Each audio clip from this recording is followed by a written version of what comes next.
Mentari tertutup mega, seolah enggan menyapa dunia.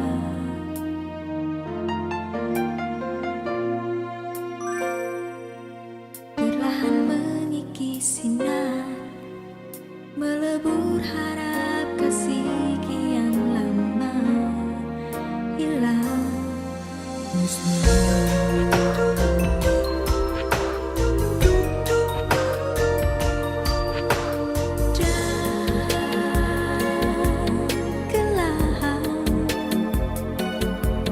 Semakin menghimpit hidup umatnya di dalam pengharapan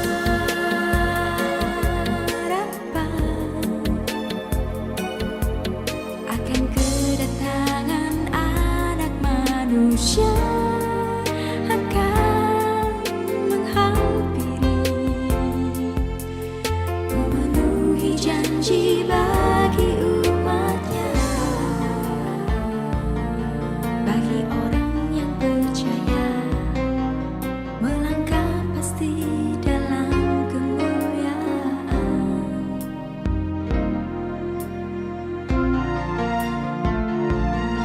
Bersinar getarkan raga, membawa jiwa dalam kekudusan surga nyata.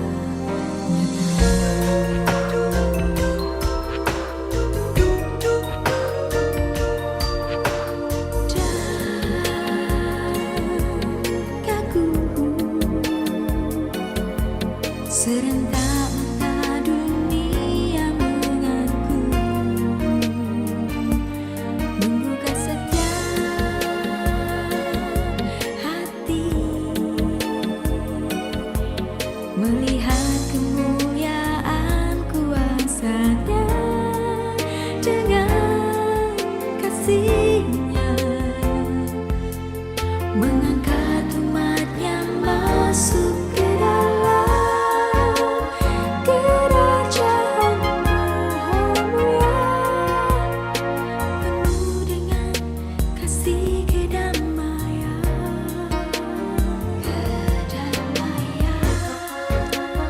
dan selamanya bersama mewarisi kerajaannya. Bagi orang pilihannya, terlepas dari segala kehampaan.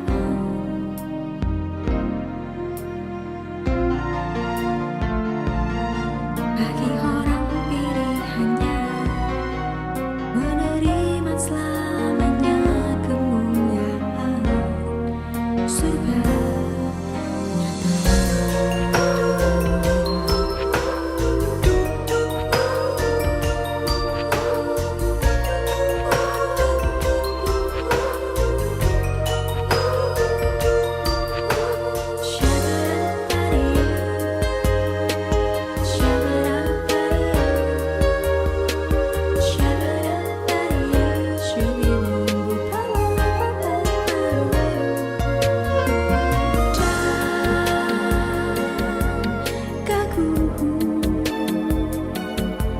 Serentak mata dunia mengaku, menggugah setiap hati, melihat kemuliaan kuasa-Nya dengan kasih-Nya, mengangkat umat-Nya masuk ke dalam kerajaan Maha Mulia, penuh dengan kasih kedamaian,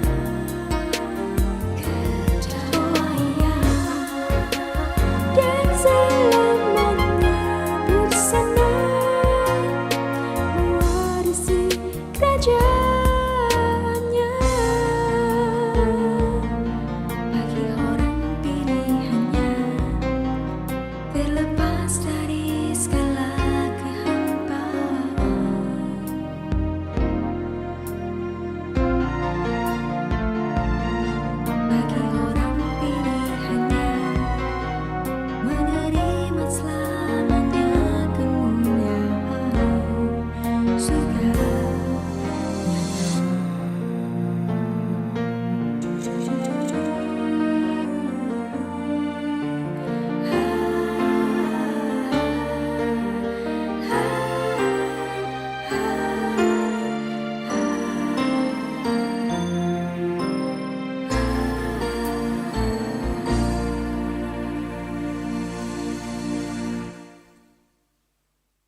Beshem Ha'af, Vehaben, Firuah Kodesh, Ha Elohim Echad.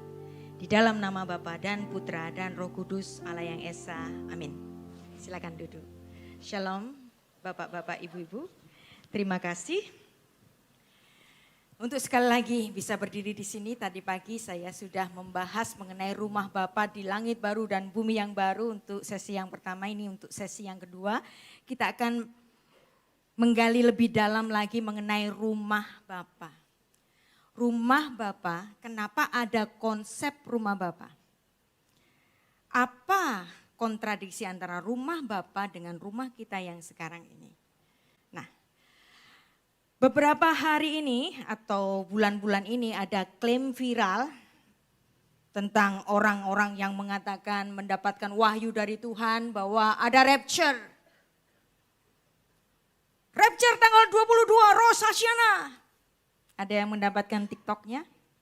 Saya dibanjiri dengan pertanyaan-pertanyaan ini. Tapi sebelum ini juga di tahun ini beberapa aliran-aliran juga mengatakan bahwa Tuhan hadir di tahun 2025 ini. Mulai Mei, ada yang ngeklaim Mei, ada yang ngeklaim Juni, ada yang ngeklaim Rosh Hashanah. Rapture 22 September 2025. Haleluya.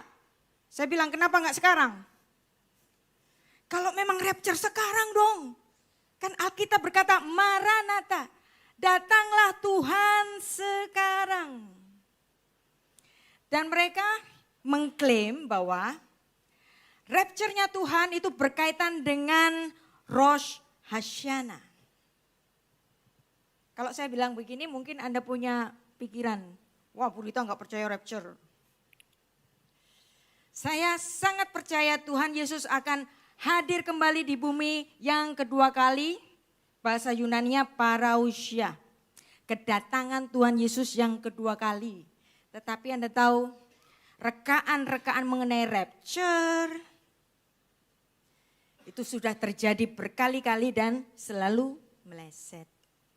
Makanya fokus kita bukan soal kapan, tetapi soal kemana tujuan kita setelah kita mati.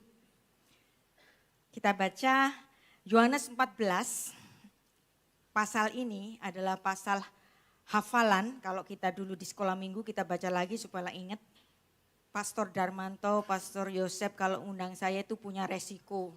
Bukan khotbah tapi studi Bible. Baiklah kita studi Bible. Yohanes 14 ayat 1. Janganlah gerisah hatimu, percaya kepada Allah, percaya kepadaku. Di rumah Bapa ada banyak tempat. Nah, soal tempat ini nanti kita akan dalami lebih dalam. Apa yang dimaksud dengan tempat? Tempat tinggal, jika tidak demikian tentu aku mengatakannya kepadamu sebab aku pergi ke situ menyediakan tempat bagimu. Kenapa soal tempat? Kenapa harus ada konsep rumah Bapa? Yang tentu saja kontradiksi dengan rumah kita yang ada di sini. Kenapa kira-kira? Karena sejak di kitab Kejadian terjadi pada manusia pertama, ketika Adam jatuh ke dalam dosa, Tuhan mengutuk tanah. Arura ha-adamah. Manusia diciptakan dari ha-adamah. Adamah itu artinya tanah. Kalau Tuhan mengutuk tanah, berarti apapun aset kita di bumi ini dan tubuh kita yang mengandung tanah ikut terkutuk. Tuhan menciptakan Adam dalam dua unsur. Yang pertama unsur tanah. Bahasa Ibraninya Adamah. Karena Adam diciptakan dari Adamah, maka dia dipanggil Adam. Kita baca Kejadian 2 ayat 7, menarik. Vayitzer Adonai Elohim et ha-Adam. Tuhan membentuk ha-Adam. Nah, kenapa kok dia disebut Adam ini jawabannya? Afar min ha-Adamah. Dari debu yang dari tanah, makanya namanya Adam. Terus kemudian bukan berhenti di situ, Tuhan ngapain? Fayipak be'apaf nishmat hayim. Dan Tuhan menghembusi di hidungnya nafas hidup. Fayehi ha'adam lenefesh haya. Maka manusia itu menjadi makhluk yang hidup. Berarti manusia punya dua unsur. Satu unsur bumi, unsur yang fana, tanah. Manusia berdosa, tanahnya dikutuk. Nah, kita baca Kejadian 3 ayat 17. Betul-betul ada tulisan pengutukan kepada tanah. Lalu firman-Nya kepada manusia itu, karena engkau mendengarkan perkataan istrimu dan memakan dari buah pohon yang telah kuperintahkan kepadamu, jangan makan darinya, maka arura ha'adama, terkutuklah tanah. Dengan bersusah payah engkau akan mencari rezekimu dari tanah seumur hidupmu. Maka tanah itu tidak menumbuhkan hasil seperti sedia kala. Kemudian ayat 18, semak duri dan rumput duri akan dihasilkan bagimu dan tumbuh-tumbuhan di padang akan menjadi makananmu. Pasal 3 ayat 19 ini menarik. Dan itulah yang terjadi kepada kita semuanya. Dengan berpeluh engkau akan mencari makananmu sampai engkau kembali menjadi tanah, media manusia yang dibuat oleh Tuhan sejak mulanya. Manusia berdosa, unsur tanahnya dikutuk oleh Tuhan. Sebab engkau debu dan kembali menjadi debu. Ki afar atafel afar tasyuf, engkau debu, engkau kembali kepada debu. Sejak saat itu Adam yang mestinya gak perlu mati jadi apa? Adam jadi menua, Adam sakit, Adam mati. Adam umurnya 950 tahun. Tapi tetap mati. Keturunannya yang paling panjang umurnya Metusyalah 969 tahun. Kemudian Nuh umurnya 950 tahun, maaf. Sem 650 tahun. Abraham 175 tahun. Musa 120 tahun. Makin pendek. Lalu siapa? Daud 70 tahun. Makin pendek. Nah, kita rata-rata 70, 80 meninggal. Anda mau umur berapa tahun? Tapi pasti mati. Maka fokus kita bukan soal kapan rapture. We don't know kapan rapture. Yang pasti apa? Kita pasti mati. Mungkin setelah saya berdiri 1 jam, who knows. Besok, maybe. Hari ini, sekarang, bisa. Makanya kita jangan terlalu anxiety, khawatir. Rapture terjadi 23 September 2025. Saya bilang, sekarang dong Tuhan. Karena itulah maran ata. Maran artinya Tuhan, ata artinya datang sekarang. Untuk apa? Kita selalu berkemas-kemas mempersiapkan diri kita seolah-olah Tuhan hadir sekarang. Dan itulah yang diajarkan di Alkitab, jangan berspekulasi Tuhan datang kapan. Bisa datang di zaman kita, bisa datang di anak-anak kita, bisa datang di zamannya cucu kita atau cicit kita waktu kita sudah meninggal. Nah, kenapa sih kok tiba-tiba viral bahwa ada rapture nanti di Rosh Hashanah tahun ini? 1 Tisri, tahun barunya orang Yahudi Rosh Hashanah. Sebenarnya Rosh Hashanah itu bukan terjadi bulan 7, seharusnya bulan 1 dong. Ini bangsa paling aneh.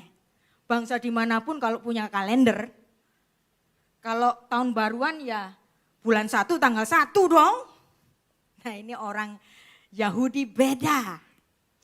Dia merayakan tahun baru di bulan 7, bulan Tisri. Aneh tapi nyata cuman terjadi di orang-orang Yahudi saja. Kenapa? Karena ini memang produk budaya. Makanya kita perlu tahu budaya. Dan dalam produk budaya ini kadang-kadang dirohanikan oleh orang-orang Kristen. Seolah-olah, nah ini biasanya Ini datang dari kalangan yang menamakan dirinya mesianik, tapi mesianiknya, maaf kata, dia tidak belajar tentang keyahudian yang benar. Karena sebenarnya Rosh Hashanah adalah produk budaya saja. Gara-gara ada dua rabi Yahudi yang mereka hormati punya pendapat yang berbeda. Yang pertama Rabi Eliezer itu mengatakan alam semesta diciptakan oleh Tuhan pada bulan Tisri. Bulan Tisri itu bulan 7. Tapi kemudian ada guru yang lain yang mereka hormati. Rabi Yehoshua ben Levi mengatakan oh enggak. Alam semesta diciptakan oleh Tuhan pada bulan Nisan. Bulan pertamanya orang Yahudi. Dua-duanya mereka hormati. Kemudian ada Rabi yang cukup moderat namanya Rabi Meir mengatakan begini.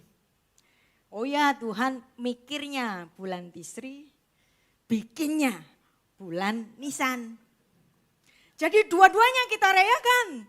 Kalau bulan Nisan itu sudah ada hari raya besar yaitu hari raya Paskah. Kalau gitu kita cari lainnya dong. Apa? Yom Teruah. Yom Teruah ini adalah hari peniupan sangkakala. Tapi ini budayanya orang Yahudi tapi kemudian di mix up dengan budayanya orang Pentakosta yang suka nyanyi-nyanyi. Kala bunyi sangkakala, kala bunyi sangkakala, kala bunyi sangkakala. Lagunya mama saya orang GPDI. Kala bunyi sangkakala ku ada. Jadi ditepak-tepak no. Maka itulah Yom Teruah dijadikan hari raya tahun baru, makanya kita kalau tahun baru walaupun tahun Masehi kita tiup-tiup trompet karena dasarnya dari tradisi Yahudi. Dan orang-orang Yahudi mengatakan bahwa Rosh Hashanah hari raya tahun baru itu Yom Hadin, hari penghakiman. Wow, wah, di mix up lagi sama kepercayaan Kristen. Berarti penghakiman itu datang pada Rosh Hashanah karena ini orang Yahudi bilang itu adalah hari penghakiman, Yom Hadin.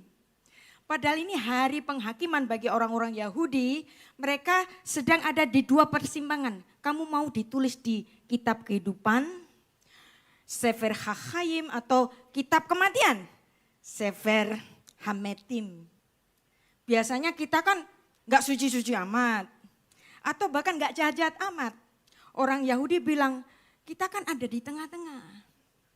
Maka di hari raya Rosh Hashanah kita harus berpuasa sekali lagi untuk menuju nanti pada Yom Kippur, hari penebusan 10 hari plus untuk pertobatan supaya kita ditulis di kitab kehidupan.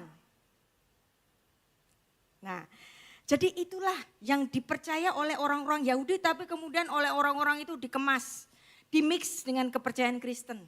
Terus kemudian kita terheran-heran, kok mereka mengklaim bahwa itu dari Tuhan, dari Roh Kudus. Roh Kudus bicara padaku. Nah ini kan klaimnya biasanya orang-orang yang pengen dinabikan atau dia punya karunia profetik. Padahal itu suara hatinya sendiri. Biarlah dia yang mempertanggungkannya sendiri kepada Tuhan. Tapi kalau kita membaca Alkitab, apa yang Alkitab katakan? 1 Korintus 16 ayat 22. Siapa yang tidak mengasihi Tuhan, terkutuklah ia. Maranatha. Apa itu Maranatha? Maran Tuhan Ata. Datanglah sekarang. Ngapain tanggal 23 September? Saiki. Siap, siap. Kita sudah ditebus, kita adalah orang-orang yang sudah ditebus. Gak usah pusing, gak usah khawatir, gak usah anxiety, terlalu khawatir. Datanglah Tuhan sekarang dan ini juga dikonfirmasi oleh Rasul Yohanes Wahyu 22 ayat 20. Datanglah Tuhan Yesus sekarang.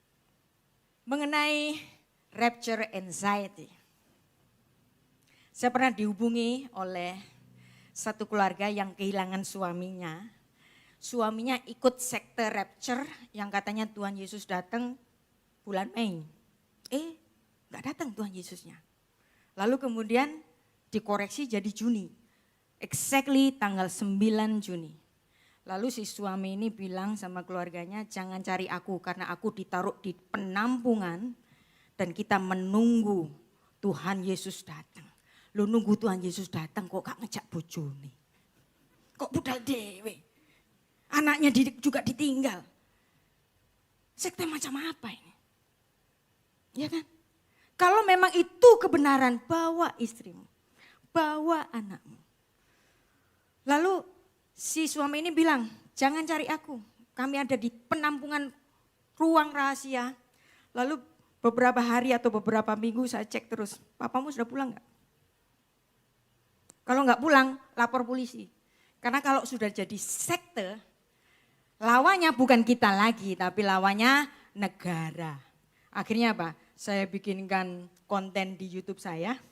Kalau enggak pulang, kiranya keluarga ini lapor ke polisi. Mungkin pemimpin sektenya itu dengar. Akhirnya si bapak ini disuruh pulang. Untuk meyakinkan Tuhan itu datang 9 Juni. Bahkan keluarga itu minta saya, Bu, dampingi kita. Sama-sama pergi ke Semarang. Di situ tempatnya, Bu. Tapi akhirnya saya bilang gini, kalau bapakmu sudah pulang, jangan biarkan dia kembali lagi. Kalau dia mengasihi keluarganya, dia akan membawa keluarganya bersama-sama. Dan benar, 9 Juni enggak jadi. Itulah rapture anxiety. Kenapa saya bilang begini? Karena saya pernah merasakan rapture anxiety. Hari ini menjadi reuni buat saya dengan Pak Yosep, teman masa muda, ketemunya umur 50-an. Dulu itu waktu sama-sama kita ada keselamatan, blessing, healing, terus kemudian ada Holy Spirit, baru kemudian second coming. Di second coming itu ada satu buku judulnya Pengangkatan, tapi karena bukunya warna kuning saya sebutnya buku kuning. Hari itu saya ketakutan luar biasa dengan pengajaran ini yang mengatakan rapture terjadi Oktober tahun 1998. Saya merasakan kekhawatiran yang luar biasa. Tuhan mau datang, aku belum siap. Kalau aku ditinggal piye? Tapi ternyata apa yang terjadi? Tidak ada yang terjadi. Bahkan kemudian kita masih terus-menerus ada di dalam suatu spekulasi teologi. Karena apa? Karena hamba Tuhan itu ngomongnya apa? Roh Kudus bicara padaku. Padahal itu suaranya sendiri. Dan saya sangat terprovokasi ketika seorang hamba Tuhan ngeklaim sesuatu, bicara Roh Kudus, bicara padaku. Makanya saya suka kalau masuk ke sinagoga, itu menarik. Kalau Anda pernah ke Israel itu pasti 1-2 kali pernah diajak ke sinagoga. Di depan mimbar yang tempat penyampai firman atau khazan itu seperti song leader. Tempat mereka berdiri di depan ya, itu kan ada pintu utama itu. Di atas pintu utama itu ada tulisan besar banget tulisannya. Tulisannya Da Livne Mi Ata Omet. Ingatlah di hadapan siapa engkau berdiri. Itu paling bagus juga ditaruh di gereja. Supaya apa? Pendetanya jangan ngeklaim sembarangan. Dia harus tahu di hadapan siapa dia berdiri. Suara hati atau suaramu sendiri. Jangan klaim sembarangan bahwa itu berasal dari Tuhan. Jadi rapture jangan dijadikan sebagai suatu spekulasi teologi. Saya percaya, sangat percaya Tuhan Yesus akan datang lagi. Tetapi kalau ada yang mengklaim tanggal tertentu, hati-hati. Itu sudah masuk pada spekulasi teologi. Bahkan mengenai akharit hayamim, hari-hari akhir. Kapan kiamat? Kapan kiamat? Mengapa Tuhan Yesus sendiri bilang enggak tahu? Kita baca Markus 13 ayat 32. Tetapi tentang hari dan saat itu tidak seorang pun yang tahu, malaikat-malaikat di surga tidak, anak pun tidak, hanya Bapa saja yang tahu. Kemudian ayat ini dikembangkan dengan budayanya orang Yahudi tadi. Dimix. Nah makanya nge-mix itu harus tahu latar belakangnya. Bukan semua budaya Yahudi itu lantas kita benarkan. Karena memang Rosh Hashanah itu disebut oleh orang-orang Yahudi sebagai hari yang tidak diketahui saatnya. Yom She'eino Yadua. Hari yang tidak diketahui saatnya. Kira-kira kenapa? Kira-kira kenapa?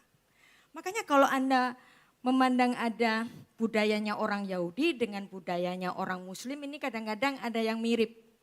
Pada sebelum perayaan 1 Syawal, Idul Fitri, apa yang dilakukan oleh orang Muslim? Mereka ada di bulan Ramadan, sama. Bulannya orang Yahudi bulan Elul, 1 bulan penuh mereka berpuasa.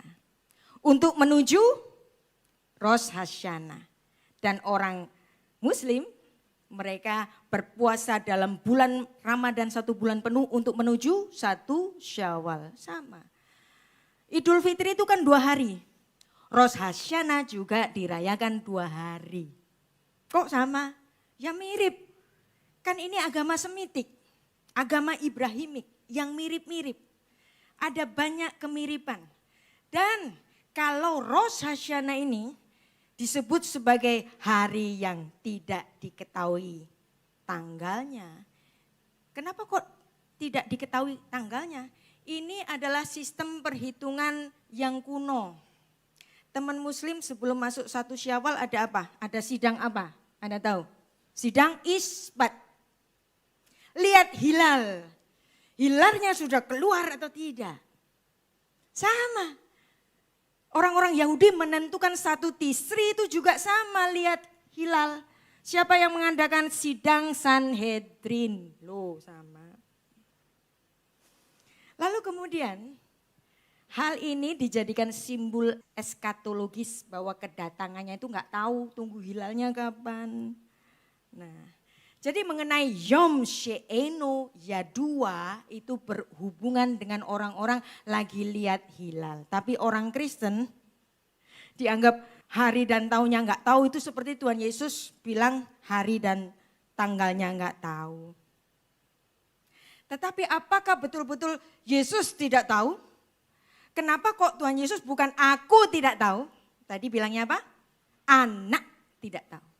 Tuhan Yesus tidak mengatakan pada hari itu malaikat tidak tahu, anak tidak tahu, hanya Bapa yang tahu. Dan Tuhan Yesus tidak mengatakan aku tidak tahu. Kenapa kok dia menyebut secara khusus anak yang tidak tahu? Karena anak ada di dalam masa inkarnasinya, berarti anak sedang berada dalam keadaan sebagai manusia. Anda dan saya manusia enggak perlu tahu kapan Tuhan Yesus datang. Tapi apakah hari itu Tuhan Yesus sebagai Allah dia enggak tahu? Kitab Wahyu 5 ayat 5 mengatakan hanya Tuhan Yesus sendiri yang dapat membuka meterai akhir zaman. Kalau begini masa Yesus enggak tahu? Berarti ketidaktahuan Yesus Kristus berkaitan dengan masa inkarnasinya. Kita baca Wahyu 5 ayat 5. Lalu berkatalah seorang dari tua-tua itu kepadaku, jangan engkau menangis. Sesungguhnya singa dari suku Yehuda, yaitu tunas Daud telah menang. Sehingga ia dapat membuka gulungan kitab itu dan membuka ketujuh meterainya. Jadi sekarang kita tahu. Jangan terjebak pada spekulasi teologi soal rapture. Kedatangan Tuhan Yesus pasti. Tapi manusia tidak boleh menentukan kapan, mengapa Tuhan Yesus itu bilang enggak tahu sebagai anak. Tetapi Wahyu 5 ayat 5 dia sendiri yang membuka meterai itu. Kita sebagai murid sejati tidak dianjurkan untuk berspekulasi teologi mengenai tanggal-tanggal. Karena sebagai murid yang sejati, kita disuruh apa? Berjaga-jaga, hidup setia, siap sedia, bukan spekulasi teologi. Jangan Anda terjebak pada rapture anxiety. Mulai awal tahun ini saya sudah disibukkan dengan orang-orang yang sibuk mengenai Kapan rapture, kapan rapture. Rapture-nya kita aja dong. Rapture-nya kita aja. Rapture-nya kita itu pasti terjadi. Yaitu apa? Hari kematian kita. Tidak taunya kita itu melatih kita untuk rendah hati. Bukan sembarang tafsir. Hari Tuhan itu datang seperti pencuri. Sudah banyak klaim hamba-hamba Tuhan. Bahkan semenjak tahun 1843 ada William Miller bilang Tuhan mau datang. Datang? Enggak.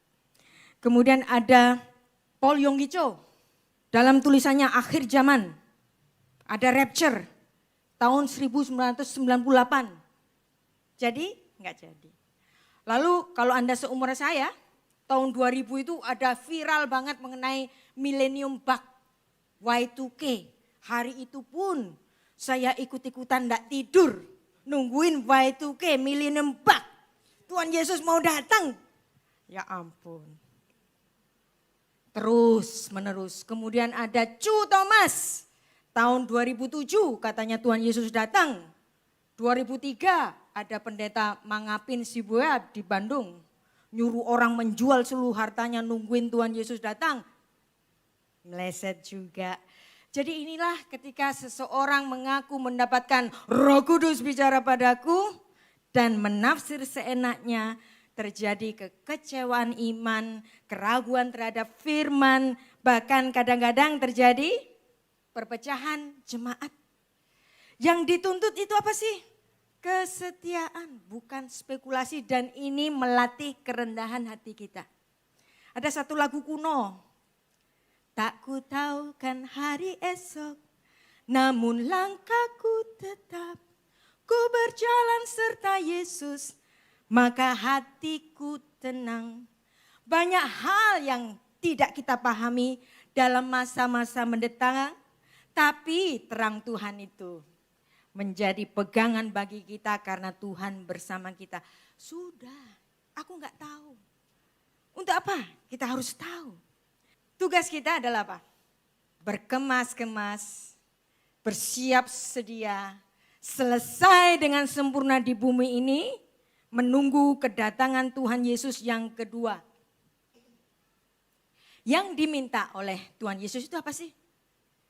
Lukas 18 ayat 8. Akan tetapi, jika anak manusia itu datang, adakah dia menerima iman di bumi?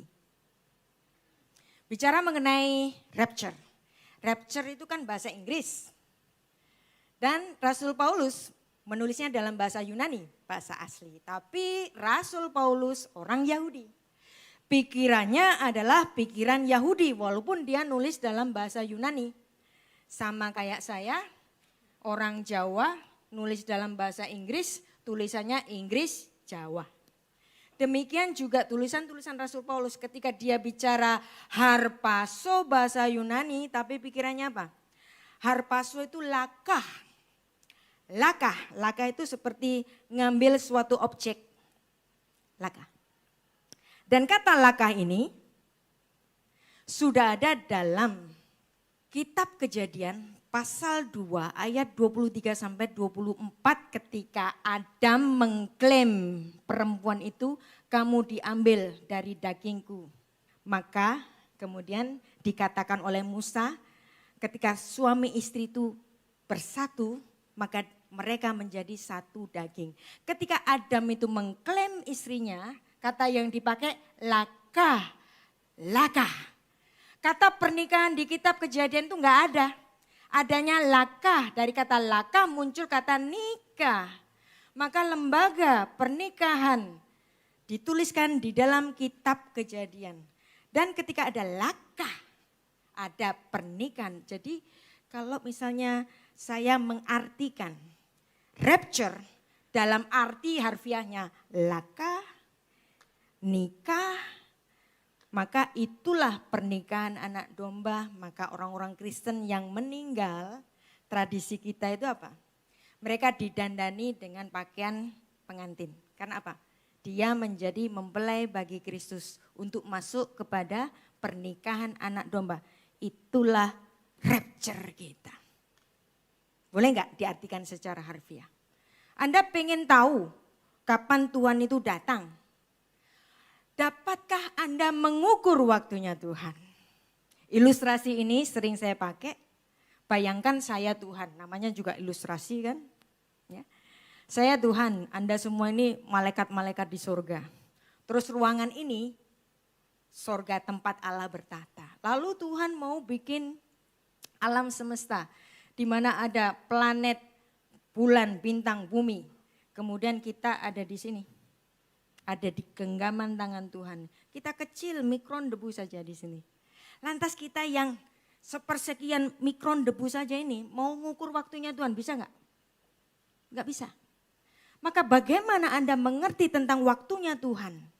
Bahkan kalau saya menggambarkan mengenai perlambangan ini, contoh Presiden-Presiden Indonesia mulai Soekarno meninggal tahun 70, Presiden Soeharto meninggal tahun 2008, Presiden B.J. Habibie meninggal tahun 2019, Presiden Gus Dur meninggal tahun 2009, yang terakhir yang kita kenal, Jimmy Carter meninggal dalam usia 100 tahun 2024. Menurut waktunya manusia yang ada di ranah gelas ini, waktunya beda-beda kan?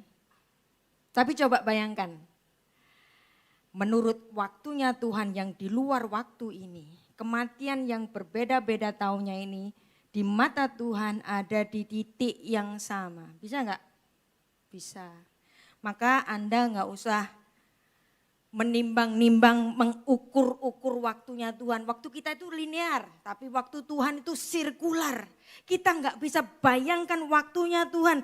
Maka biarkan, berikan semua kepada Tuhan. Saya memang tidak tahu kapan Tuhan datang dan itu memang tidak perlu. Yang penting apa? Menjaga kesetiaan, mengasihi, melayani, sempurna sampai dia datang. Makanya Tuhan bicara apa? Jangan gelisah hatimu.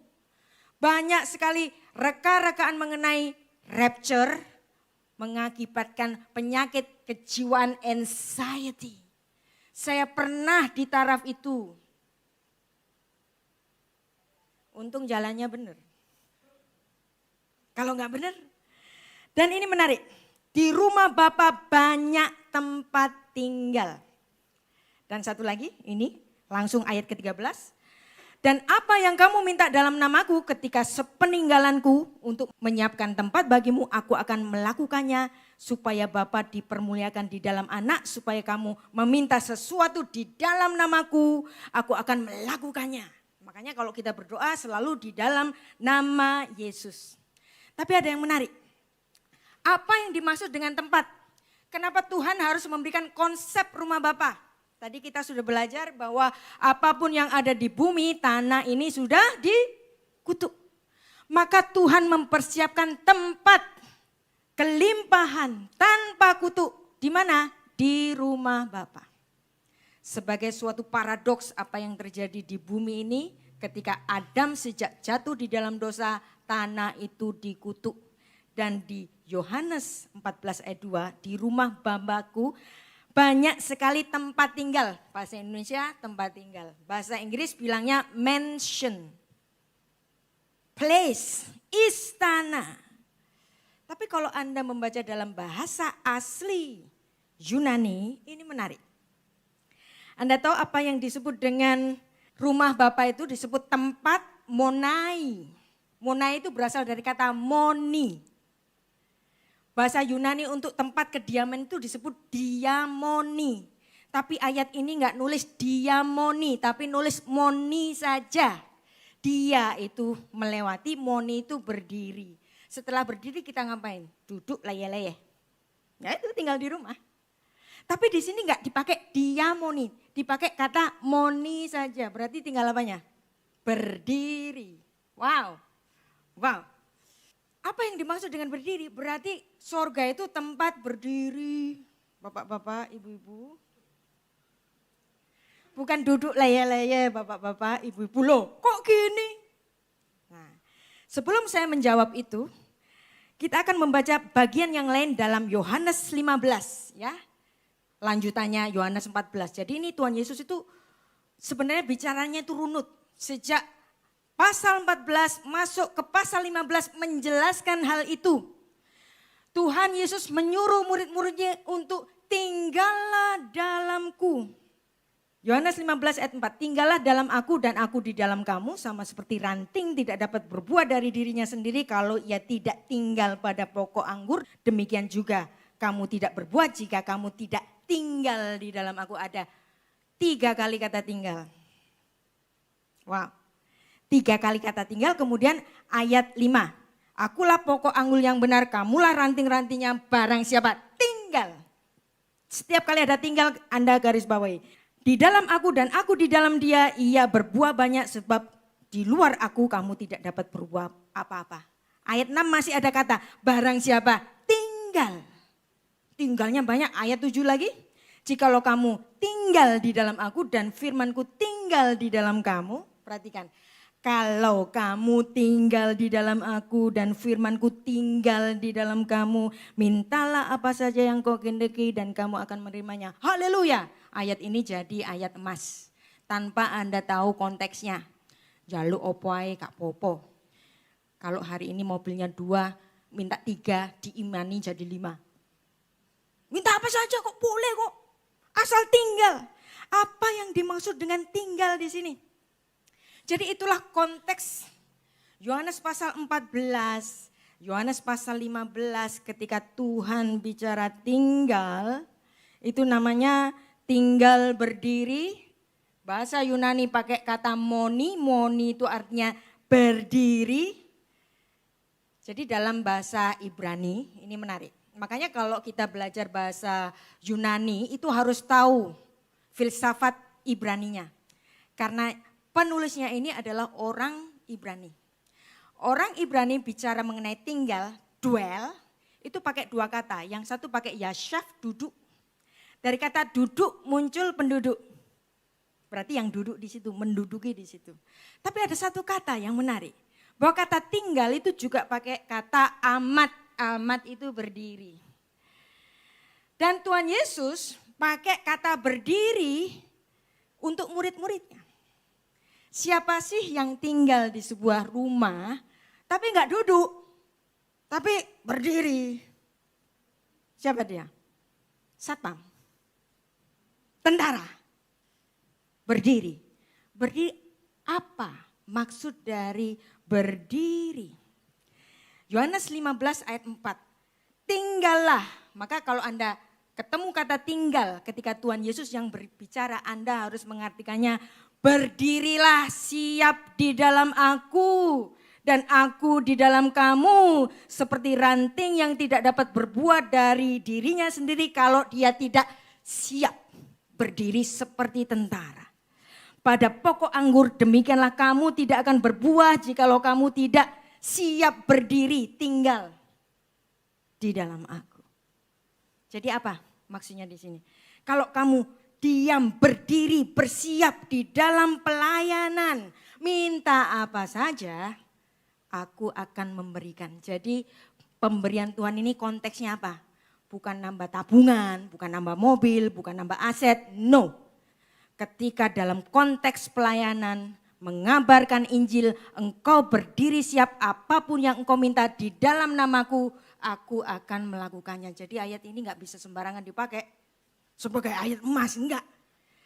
Dan Yohanes 14 ayat 2, di rumah Bapakku banyak tempat berdiri. Berarti di sorga kita berdiri. Loh Bu, harusnya kan pesta-pesta, senang-senang. Karena kita di bumi itu sudah bekerja berkeringat, masa di sorga bekerja lagi? Enggak masuk akal ini pengajaran ini. Kalau kita membaca Alkitab dalam konteks duniawi, perjanjian baru tidak akan masuk akal.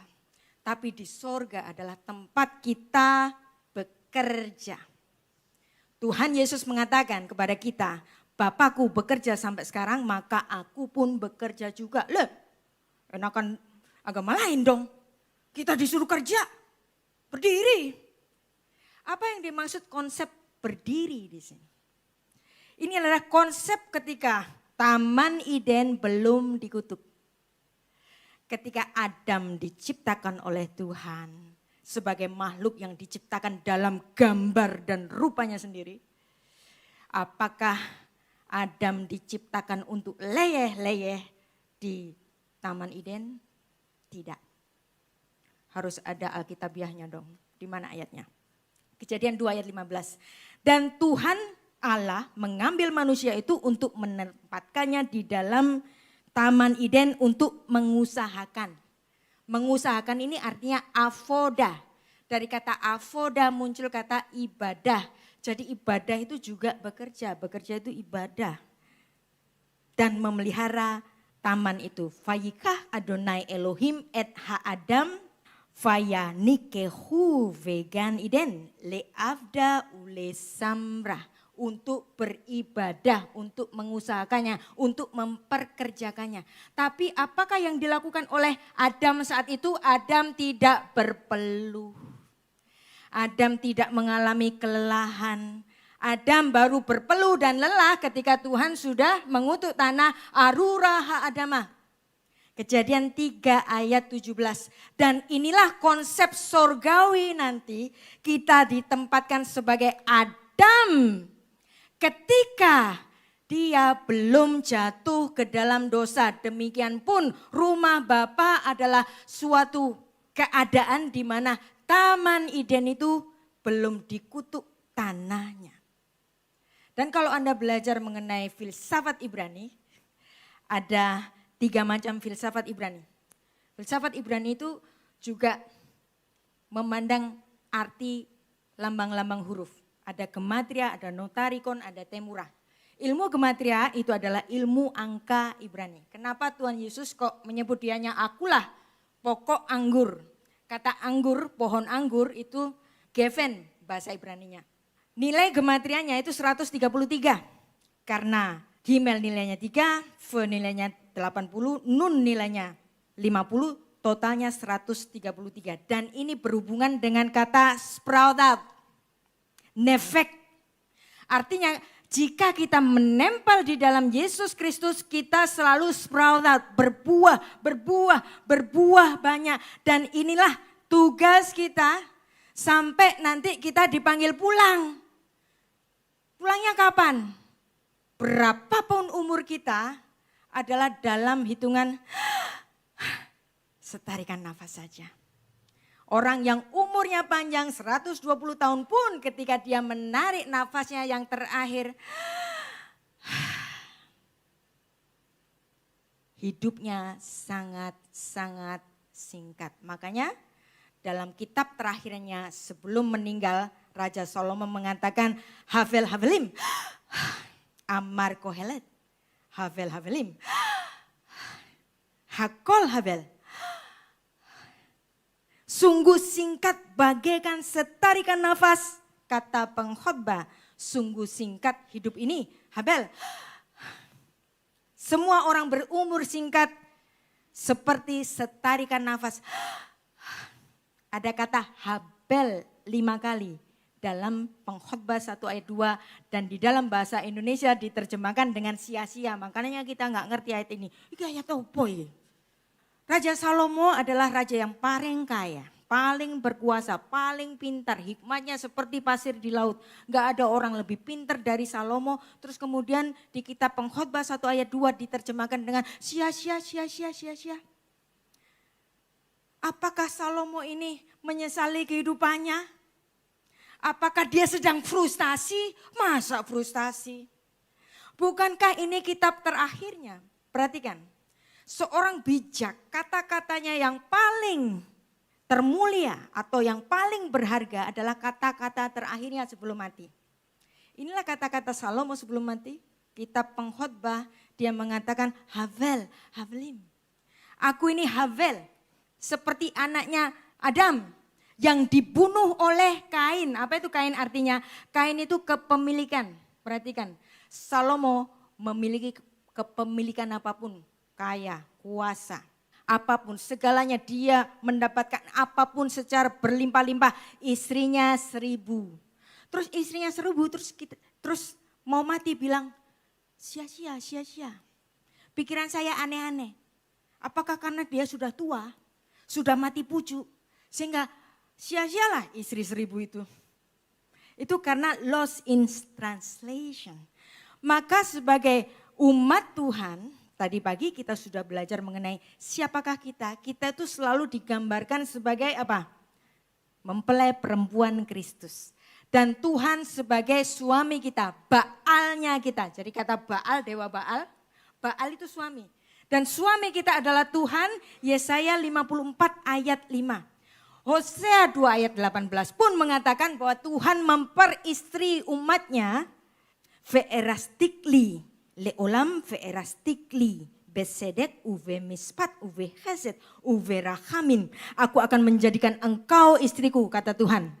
Untuk selama-lamanya aku akan menjadikan engkau istriku dalam keadilan, kebenaran dan kasih setia dan kasih sayang. Alkitab kita dibuka dengan pernikahan dalam Kejadian 2 ayat 23 sampai 24. Tadi saya sudah singgung. Dan ditutup pula dengan pernikahan, yaitu apa? Pernikahan anak domba. Dan kata lakah, muncul kata nikah. Dan kata nikah dalam bahasa Yunani, harpaso, yang kemudian di bahasa Inggriskan menjadi rapture. Maka saya suka mengartikan rapture sebagai ketika kita dipanggil pulang, didandani kayak pengantin sebagai mempelai perempuannya Tuhan. Tuhan Yesus memang akan datang kedua kali tapi nggak tahu kapan.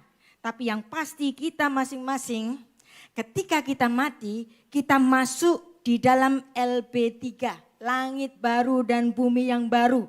Dan di situ adalah ada sukacita dan sorak-sorai memuliakan Dia karena perkawinan anak domba telah tiba dan pengantinnya telah siap sedia. Maka biasanya kalau ada sahabat saya ditinggal oleh keluarganya, meninggal atau saya mengenal orang itu, saya selalu memberikan kata-kata penghiburan. Sampai bertemu lagi di rumah Bapa.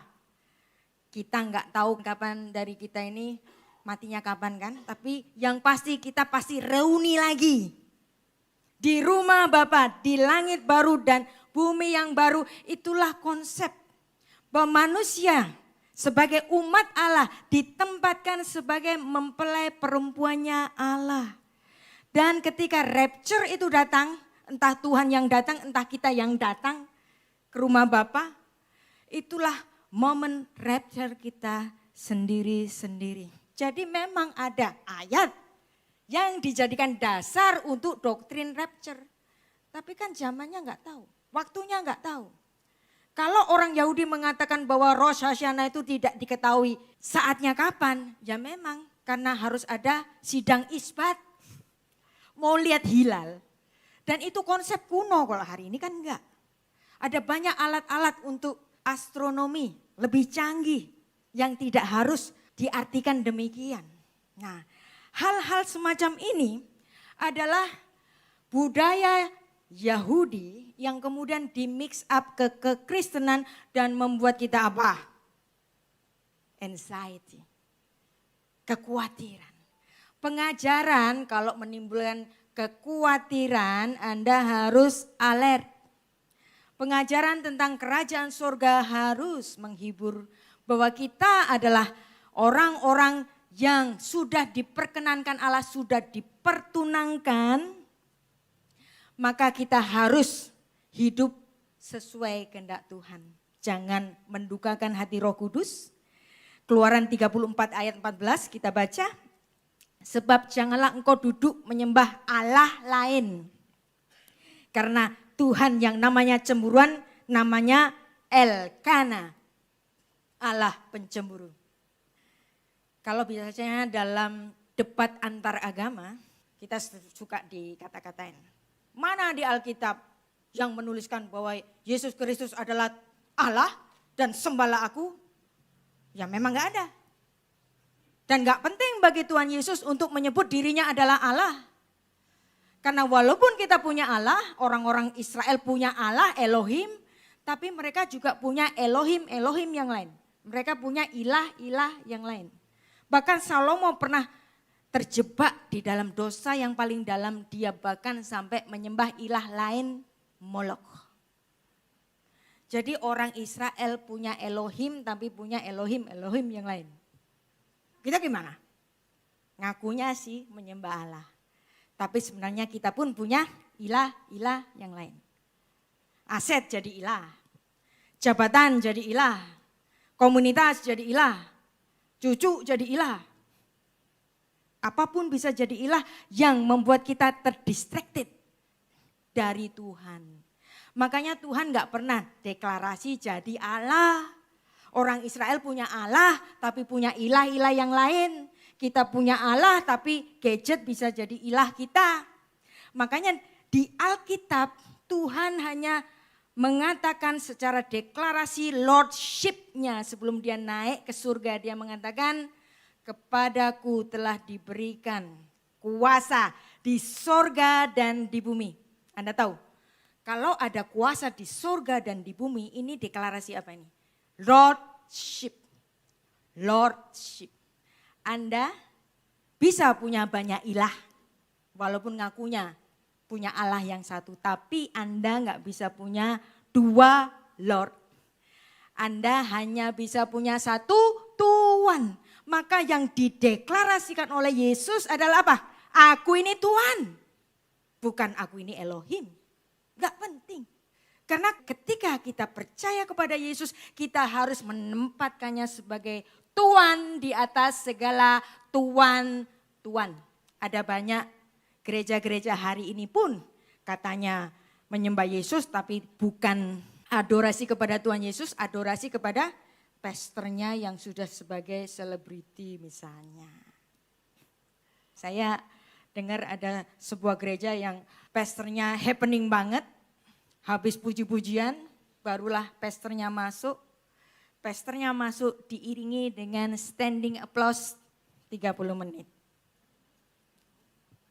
Berarti apa? Di situ, di gereja itu ada dua Tuhan. Lordship itu harus satu Tuhan. Kalau kita sudah dipanggil sebagai pelayannya, maka kita dipanggil sebagai syadchan. Apa itu syadchan? Syadchan itu matchmaker. Mak comblang. Apa itu kerjaannya mak comblang? Macangin. Ada pemuda dan pemudi dipacangin. Pemudanya pasti siapa? Yesus Kristus sebagai sang mempelai laki-laki. Lalu si syadchan ini, matchmaker ini kerjaannya siapa ini? Gembala jemaat. Dia sedang mempertungankan jemaat yang dia gembalakan kepada satu mempelai laki-laki. Siapa? Yesus Kristus. Makanya Rasul Paulus membaktikan dirinya seumur hidupnya, bahkan dia dikatakan tidak menikah, hidup secara selibat karena pasangannya nggak pernah ditulis. Dia meniru Hegai. Siapa itu Hegai? Ada di kitab Esther. Hegai mempersiapkan Esther, seorang gadis biasa. Gadis biasa yang gak ngerti apa-apa, gak ngerti unggah-ungguh, gak ngerti etiket di kerajaan. Harus dididik untuk menjadi ratu. Supaya dia menjadi ratu yang sempurna untuk raja. Dan yang mempersiapkan ini siapa namanya? Hegai. Hegai itu seorang sida-sida. Sida-sida itu apa? Kasim. Yang kemaluannya dipotong. Dan Hegai, sida-sida ini menjaga haremnya raja. Supaya apa? Supaya dia enggak pakai haremnya raja, istrinya raja. Jadi kalau seorang gembala bertindak sebagai syadchan seperti Hegai di istananya Ahasveros, dia enggak boleh sentuh itu Esther. Dia mempersembahkan Esther sebagai ratu yang sempurna. Dia nggak boleh sentuh. Maka dia dipotong kemaluannya menjadi sida-sida. Dan tokoh ini dihayati oleh Rasul Paulus, maka dia memilih untuk selibat. Selibat ini bukan kewajiban, pilihan dia sendiri. Dia menghayati. Aku nggak mau sentuh ini jemaat karena jemaat ini telah aku pertunangkan dengan satu laki-laki. Kita baca 2 Korintus 11 ayat 2. Sebab aku cemburu kepada kamu dengan cemburu ilahi karena aku telah mempertunangkan kamu kepada satu laki-laki membawa kamu sebagai perawan suci kepada Kristus. Pokoknya aku mau jemaat di Rock Ambassador ini. Nah, ini kata Pak Gembala. Sempurna ketika Tuhan Yesus hadir. Atau dalam waktu mereka masing-masing dipersiapkan untuk menjadi mempelai Kristus yang sempurna. Orang-orang yang mengklaim tahu segalanya, bahkan mengklaim tanggal-tanggal rapture. Untuk apa sih kira-kira?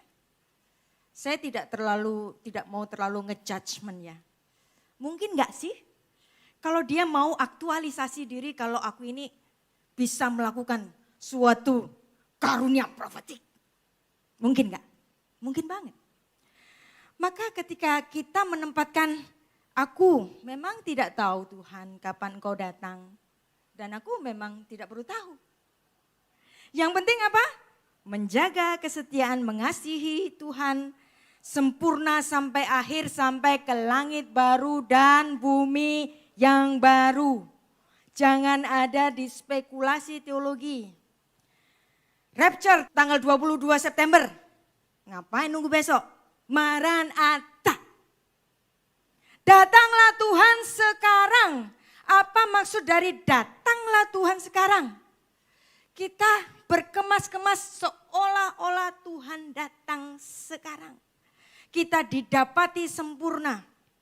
Dan itulah yang kita lakukan untuk kemas-kemas. Karena untuk masuk ke rumah Bapa dilakukan dengan sukacita, bukan dengan anxiety. Bukan dengan kekhawatiran, takut, oh Jojo, aku ketinggalan. Ini yang saya rasakan tahun 1998 bulan Oktober, tanggal itu saya nungguin, kok aku enggak diangkat. Ketakutan, apakah aku orang-orang yang tertinggal? Kita dipermainkan oleh spekulasi teologis. Marilah kita tetap setia, Alkitab meminta kita tetap setia, Tuhan Yesus pasti hadir. Wahyu 19 ayat 7 mengatakan marilah kita bersukacita dan bersorak-sorai memuliakan Dia karena hari perkawinan anak domba, laka, nikah telah tiba dan pengantinnya telah siap sedia. Mempelai perempuannya telah siap sedia. Dan itulah kita. Bukan besok, bukan lusa, bukan 10 tahun lagi. Maranatha. Kita bersiap-siap seolah-olah Tuhan datang sekarang. Maranatha. Datanglah Tuhan sekarang. Mari kita berdoa.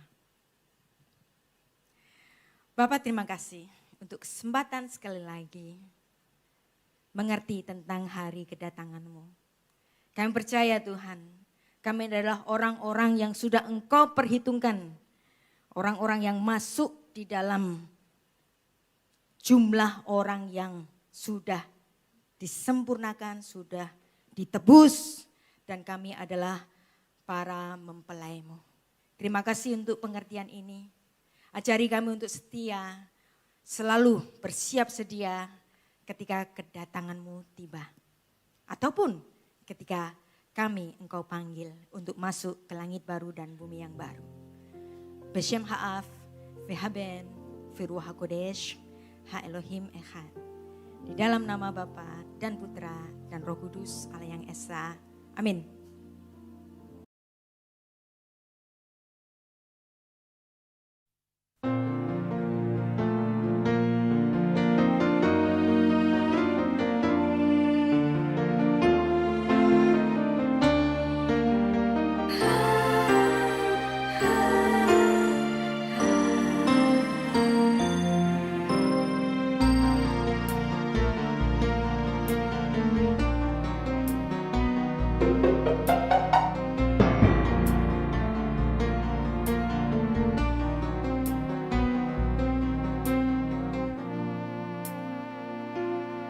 Mentari tertutup mega, seolah enggan menyapa dunia.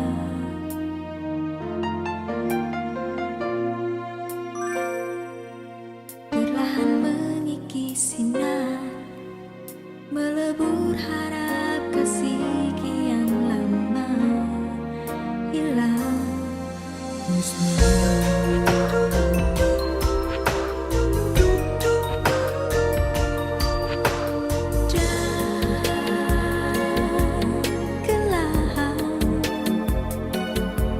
semakin menghimpit hidup umatnya di dalam pengharapan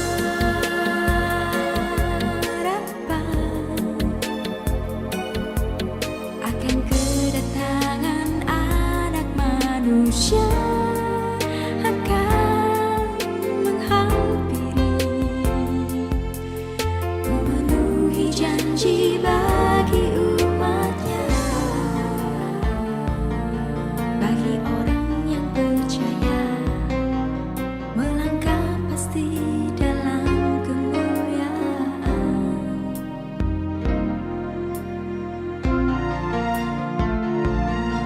Bersinar getarkan raga, membawa jiwa dalam kekudusan surga nyata.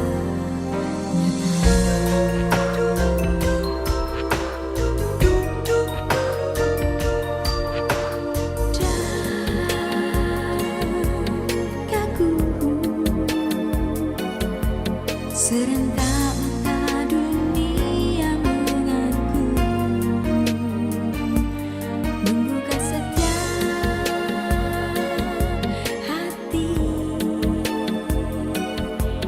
melihat kemuliaan kuasa-Nya dengan kasih-Nya, mengangkat umat-Nya masuk ke dalam kerajaan Maha Mulia, penuh dengan kasih kedamaian,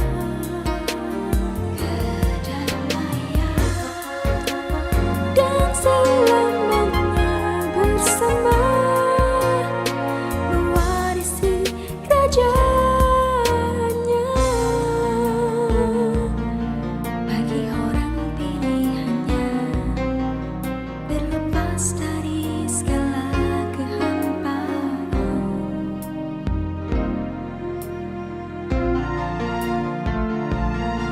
Bagi orang pilihannya menerima selamanya kemuliaan surga nyata.